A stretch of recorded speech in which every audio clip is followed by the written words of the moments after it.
उड़ना। आज की हमारी जो कहानी है प्यारे बच्चों, वो है उड़ना। आप सभी ये तो जानते ही होंगे कि आसमान में पक्षी उड़ते हैं, आसमान में हवाई जहाज उड़ती है, आसमान में पतंग उड़ती है। मन तो हमारा भी सबका करता है कि हम भी पंख लगाकर उड़ जाएं। क्या ये संभव है? नहीं, क्योंकि आसमान के जीव जंतु आसमान में ही उड़ सकते हैं और धरती पर रहने वाले जीव जंतु धरती पर ही रह सकते हैं, और मानव जाति के तो पंख होते ही नहीं हैं, तो वो उड़ कैसे सकते हैं। देखिए, इस कहानी में उड़ने का एक समाधान दिखाया गया है। किस प्रकार घर के ऊपर सीढ़ी बनाई है और सीढ़ी के ऊपर बादल को दिखाया गया है कि अगर हम कोशिश करें तो हम भी उड़ सकते हैं। लेकिन कैसे?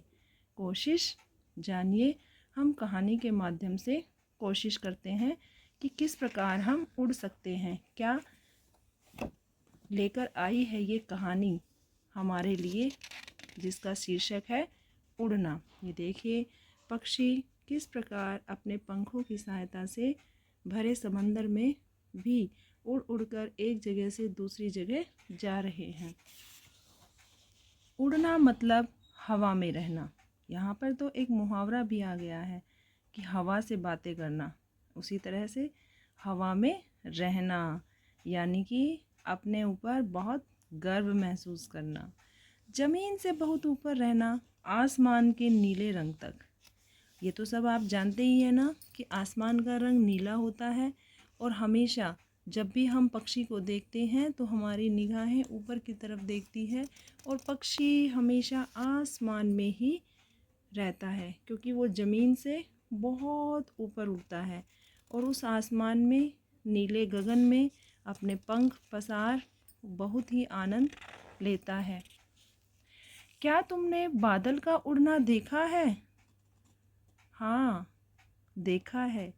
जब बारिश आती है, उससे पहले जब काली घटा छाती है, तो किस प्रकार बादल इधर उधर घूमते हैं। आसमान में बादल इधर उधर उड़ते हुए घूमते हैं। उड़ते बादल कभी घोड़ा कभी नाव जैसे लगते हैं। बिल्कुल सही बात है। कभी आप भी देखना इस चीज़ को, जब भी कुछ इस तरह की इमेजिनेशन हम आसमान में देखते हैं तो हमें कभी घोड़ा, कभी हाथी, कभी कोई पक्षी बना हुआ आसमान में दिखता है।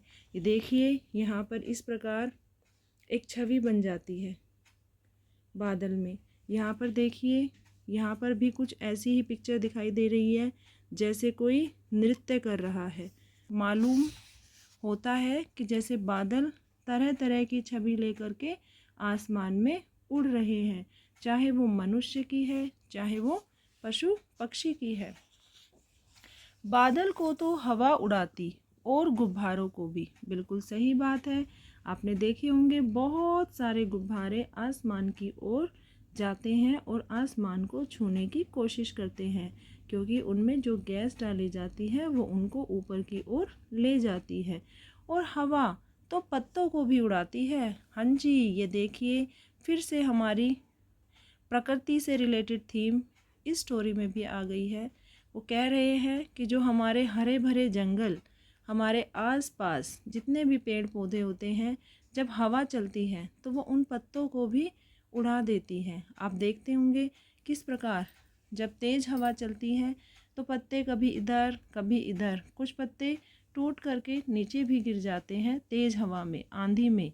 लेकिन पत्तों की जो हवा आने पर सनसनाहट होती है, वो हमें दूर से ही पता चल जाती है कि अब हवा आ गई है, आंधी आ गई है। तो पत्ते किस प्रकार इधर से उधर अपने आप को उड़ा रहे हैं। देखो मेरी पतंग को हवा कितनी दूर ले गई। परिवार के लोग मिलकर पतंगबाजी का खेल खेल रहे हैं। बिना हवा के पतंग नहीं उड़ सकती है, यह आप सबको पता ही होगा। और इस कहानी में भी यही दर्शाया गया है कि जब तक हवा नहीं चलेगी, आसमान में रंग बिरंग पतंग नहीं घूमेंगी।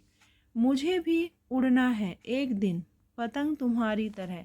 ये देखिए, मन में एक अभिलाषा आई है कि मुझे भी उड़ना है पतंग की तरह, मुझे भी उड़ना है मुझे भी उड़ना है पक्षियों की तरह, उस नीले गगन में जिसमें रहते हैं चांद सितारे, बादल जो मुझे कहते हैं आओ तुम भी आओ, उड़कर देखो इस खुले आसमान में। क्या हवा मुझे भी उड़ाएगी? अरे यहाँ पर तो एक गुड़िया की कहानी चल रही है। ये देखिए, ये नन्ही सी गुड़िया सबको उड़ते हुए देख करके मन में एक अभिलाषा लेकर आई है कि मुझे भी उड़ना है। हवा जब पतंग को उड़ा सकती है, पेड़ों के पत्तों को उड़ा सकती है, खुले आसमान में नीले गगन में पक्षियों को उड़ा सकती है, तो मुझे क्यों नहीं उड़ा सकती? मुझे भी उड़ना है उस पतंग की तरह जो खुले आसमान में उड़ती है हवा के सहारे। हवा, क्या तुम मुझे भी उड़ाओगी? ये क्वेश्चन लेके आई है ये गुड़िया हवा के लिए, और मन में एक अभिलाषा लेकर आई है खुले आसमान में उड़ने की। अरे मुझे भी कोई उड़ाना सिखा दो। ये देखिए, यहाँ पर बच्चे की कलाकारी है जिसमें कागज़ से एक छोटी सी चिड़िया बनाई गई है। वो कह रही है कि अगर हवा सबको उड़ाती है तो मुझे क्यों नहीं उड़ा सकती? मुझे भी उड़ाइए। यहाँ पर इसने भी उड़ने के लिए अपनी इच्छा जाहिर करी है, क्योंकि उड़ना तो हम सभी चाहते हैं। हवा में उड़ना, आसमान में उड़ना हम सबको अच्छा लगता है। बिना हवा पक्षी कैसे उड़ सकते हैं, यह तो बता दो ज़रा। अब ये देखिए, ये पक्षी हैं, इनको हवा की ज़रूरत नहीं है उड़ने के लिए। क्यों? क्योंकि ये सजीव हैं। पतंग निर्जीव है। पतंग को उड़ाने के लिए मानव की और हवा की ज़रूरत पड़ती है, लेकिन पक्षी के अपने पंख होते हैं जिनकी सहायता से वो हवा में अपनी इच्छा अनुसार उड़ सकते हैं। उन्हें किसी हवा के चलने का इंतज़ार नहीं करना पड़ता है। उसके पंखों की कोई कहानी तो सुना दो। ये गुड़िया कहती है कि जिस प्रकार पक्षी अपने आप उड़ते हैं, उनके पंखों की कहानी मुझे भी सुनाओ। अगर कोई कहानी है तो मुझे भी बताओ, और हवा मेरे भी तो पंख लगा दो। ये देखिए, हवा से कहती है कि हवा मुझे भी पंख लगा दो, क्योंकि उड़ना है मुझे। उड़ना तो जादू है। हाँ जी, जब मन करे एक देश से दूसरे देश, जब मन करे एक गांव से दूसरे गांव, जब मन करे खुले आसमान में मैं उड़ जाऊं। हमें ऐसा लगता है कि सच में उड़ना एक जादू है। उड़ते हुए ऊपर से नीचे की ओर देखना जाने कैसा लगता होगा। बिल्कुल सही बात है। जब हम ऊपर जाके उड़ नहीं सकते तो हम कल्पना ही कर सकते हैं कि नीचे से तो हम अपने घरों को देख लेते हैं।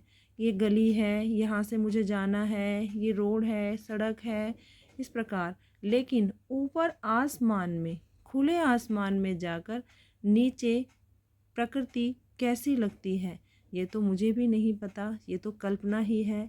और कभी मेरे भी पंख लगेंगे तो मैं भी उड़कर जाऊंगी और ऊपर जाकर नीचे की धरती को ज़रूर देखना चाहूँगी। जिस प्रकार हम नीचे रहकर ऊपर के आसमान को देखते हैं, कितना प्यारा दृश्य लगता है, उसी प्रकार ऊपर जाकर नीचे की धरती को भी देखना चाहेंगे कि जो हमारी प्रकृति है वो कैसी दिखती है, जो हमारी पृथ्वी है वो कैसी दिखती है, जिस पर हम सब मिलजुल कर रहते हैं। खिलखिलाकर उड़ना, खिलखिलाकर उड़ना। ये देखिए, इस बच्चे के चेहरे पर कितना सुंदर भाव आ रहा है उड़ने के नाम पर। वो कह रहा है खिलखिलाकर उड़ना। बिल्कुल सही बात है। उड़कर खिलखिलाना, दोनों ही बात हमारे लिए एक संदेश देकर गई है कि हम भी उड़ सकते हैं। कैसे उड़ सकते हैं और कैसे हमारे चेहरे पर खिलखिलाहट आ सकती है और उड़कर हम कैसे खिलखिला सकते हैं। ये संदेश है कि हमें मेहनत करनी है, आगे बढ़ना है, और जब हम मेहनत करके उस मंजिल तक पहुंचते हैं जो हमें चाहिए, तो हमारी कुछ हंसी इसी प्रकार की होती है। और ये हंसी हमें इस कहानी के माध्यम से मिली है, तो हम लेखक जो इस कहानी को लिखने वाले हैं उनको भी धन्यवाद करना चाहेंगे कि अपनी छोटी सी कहानी में उन्होंने हमें कितनी बड़ी सीख दे दी है कि हमारे प्यारे बच्चों को यह समझा दिया गया है कि उड़ आप भी सकते हैं, बिल्कुल उड़ सकते हैं। किसी हवा की ज़रूरत नहीं है आपको उड़ने के लिए, पंखों की ज़रूरत नहीं है आपको उड़ने के लिए। आप मेहनत करो, आगे बढ़ो, बढ़ते रहो। अगर आपने अपनी मंजिल को पा लिया तो वो आपका उड़ने का सफ़र आपके अपने ही प्रयास से होगा। और जब आप उस मंजिल पर पहुंचोगे तो वही खुशी महसूस करोगे जो खुशी एक पक्षी आसमान में उड़ते हुए महसूस करता है। और समय समय पर हम आपके लिए ऐसी ही शिक्षाप्रद कहानियाँ लेकर उपस्थित रहेंगे। कहानी को सुनिए ज़रूर, देखिए ज़रूर, चैनल को सब्सक्राइब करना ना भूलें। धन्यवाद।